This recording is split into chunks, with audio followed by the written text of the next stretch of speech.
Why would you spend your whole life trying to live for the things of this world and the people when your entire eternity is going to be lived with God?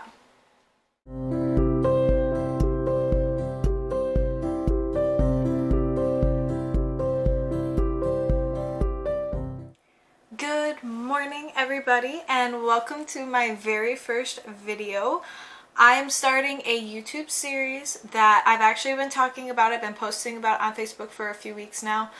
I'm going to be doing a YouTube channel talking about my faith and Christianity. For those of you who have not seen my posts, if you're new here, this video is going to actually be my testimony, because I thought, what better way for you guys to get to know me on my first video than for me to talk about how I came to faith in the first place. So today we are going to be discussing my testimony. There's a lot of testimony shame out there. There's a lot of people that are ashamed to talk about their testimony. A lot of people feel embarrassed because they don't feel like it's strong enough, while other people are like, they went through a lot of stuff to get to where they're at, to have their testimony.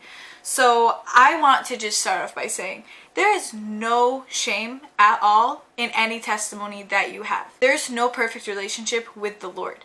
The idea that becoming a Christian means that your life is going to be like perfect and you're not going to have struggles, you're not going to fall short, is absolutely ridiculous, because I have seen a lot in my own testimony that I've fallen short a lot, and the Lord allows me to fall short and to fall on my face so He can be the one to pick me back up. And that's really, really important. So I don't care what your testimony is. It's important. It's valuable. It doesn't matter if you're still struggling with things, because all of it matters. It's in God's time, not our time. And I just wanted to make that clear right now before I even get started. So I was raised in a Christian home. I had the foundation from childhood, but I was also homeschooled, and there were some things that kind of happened, and I think that my relationship with the Lord is not perfect. It has never been perfect. Just because I was raised in a Christian home, it doesn't mean that I've always believed.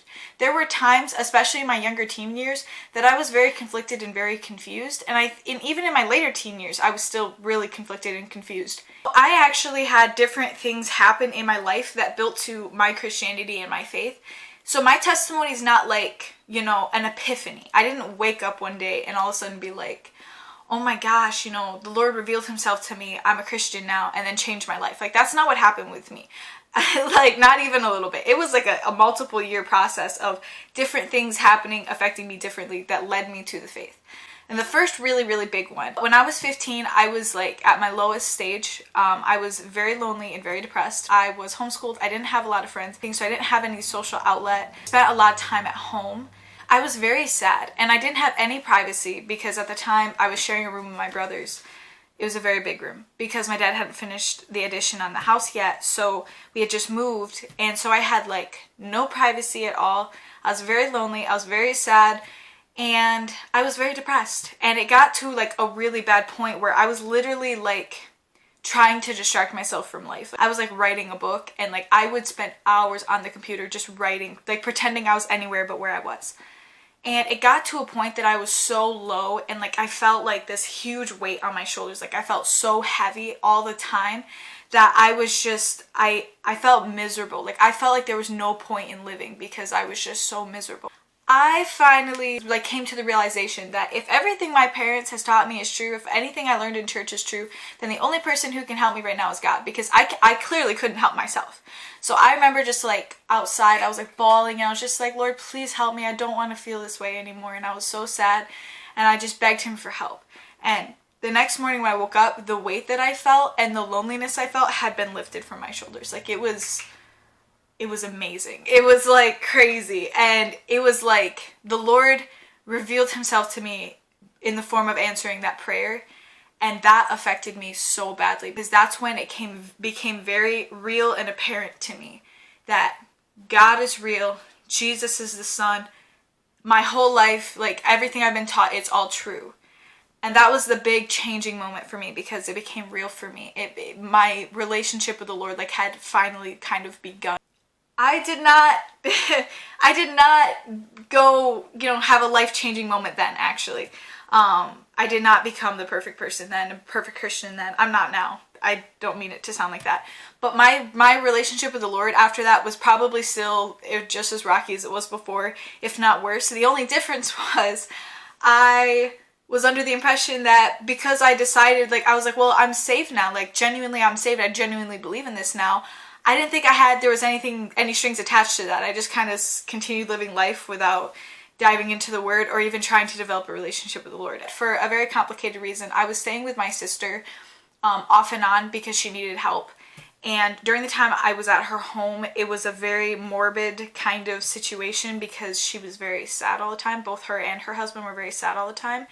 And it was very hard for me to be there because, like, everybody seemed so, like, out of this world with their emotions, and it was very hard on a 15-year-old girl to see that with her, like, older siblings. My sister unknowingly had planted a seed because the whole time that they were kind of in mourning, she was constantly praying and reading her Bible and giving the situation to the Lord. And that affected me so badly because I became, like, almost envious. Like, I wanted to have that kind of relationship with God because she seemed so, even while being so sad, she also seemed very content and accepting of whatever fate was in process for the situation. She planted such a deep seed in my heart, she doesn't even know. Like, it was, like, an incredible thing to see. Like, I thought about that a lot when I was, like, down, like, if my sister can have this relationship with God, then so can I. But, like, I just didn't know how. I didn't know how to act on it. Flash forward, you know, the next couple years, and this is kind of where it all comes to a head.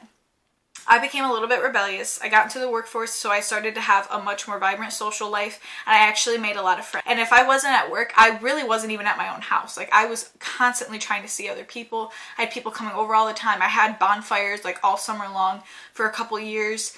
Like, I was just a very social person, and I was, like, super happy. Like, I was content. Like, I was, like, out there, and, like, I felt very popular and kind of cool in a way because I had all these things going for me. Because of that, I wasn't really giving a lot to the Lord. I wasn't thanking Him for my blessings. I was just living for myself, pretty much. Like, I started cursing a lot, like, when my parents weren't around, and I started behaving very differently than I would at home versus out in public. I listened to inappropriate music and started watching inappropriate movies and had a lot of really inappropriate discussions and whatnot. I didn't date, but I definitely was, like, living a very worldly lifetime, and I was getting very attached to the world and my friends and everything that came with that.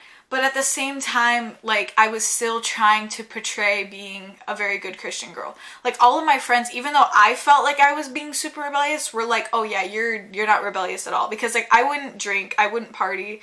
I didn't want to participate in any of, like, the stuff that they were doing. Like, I didn't want to smoke pot or anything like that. Like, I was super, like, anti, I guess, partying, while also being, like, rebellious. I don't know how to explain it. I was trying to balance, like, I was trying to live two lives at the same time.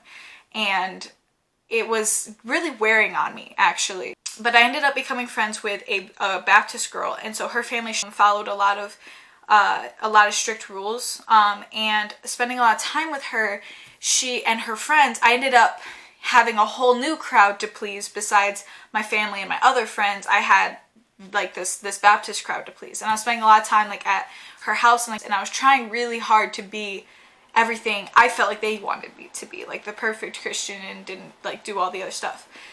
And while living up to their standard, I actually started to learn things that I never knew before about the Bible and having a relationship with God. One thing that I noticed that they all did was that they all wrote in prayer journals, and I never did that. And they always wrote notes during the sermon. So I started doing that because they were doing that, and I actually took it to church with me, like, with, like, my family's church, away from them. Like, I started writing notes and paying attention more to the sermon, and I started listening to things. And it's really amazing how, like, I was doing it for all the wrong reasons. I was doing it to impress these people, to, like, make them think that I was, like, one of them because I liked them and I wanted them to like me too. And I was doing it for all the wrong reasons. I wasn't doing it for the Lord or for my relationship with the Lord. But the Lord was using that situation to pull me closer to Him because I was genuinely learning things. And I started to have a whole new kind of desire for the Bible because I realized that being a Christian was actually kind of fun. Like, I know it sounds weird, but, like, it was. It was like, wow, this isn't actually that bad. This is actually pretty fun. And I started to develop my own relationship with the Lord. The big turn was I was spending a lot of time at this camp. Like I said, I was doing a lot of it to please the people instead of God. But while I was there was a sermon that was spoken, and it was actually spoken by somebody who was like a couple years older than me, which is really crazy to me. They convinced him to go up there and do a sermon, and he really didn't want to. That's not what he was about. But he went up there, and I'm so thankful that he did, because the sermon that he gave really affected me. And it really was the change in my relationship with God. Like, it made me see my relationship with God in a whole new light, like completely different. So the sermon that he gave was talking about this life and how temporary it is. I always knew this life was temporary, but the way he described it, my friends, the clothes that I wear, the things that I have, the house that I live in, the family that I have, is all very temporary, because death is going to happen.